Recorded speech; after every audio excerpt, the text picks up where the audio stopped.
Welcome to The Last Breakfast. Please enjoy the video. You start by getting levels right. Set peaks near -6 to -3 dB, so the compressor only tames dynamics, not distort. Once the compressor is inserted, choose a moderate ratio, 3:1, because that controls peaks without squashing tone. Make sure attack sits between 10 and 30 milliseconds to let transient through, and set release around 100 to 300 ms so sustain breathes. Listen while nudging input gain. This first staging defines how hard the compressor will work and what comes next. Once done with basic staging, lower the threshold until the meter shows about 3 to 6 dB of reduction on stronger notes. That's a useful starting point. Then focus on attack to craft punch versus warmth. Faster attack tames transients, slower attack preserves punch.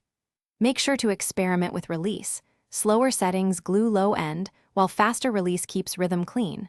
While you tweak, bypass occasionally to compare. This helps you hear why each control matters and keeps the bass musical in the mix. Finish by using makeup gain so the compressed signal matches the bypass level. You want perceived parity, not loudness tricks.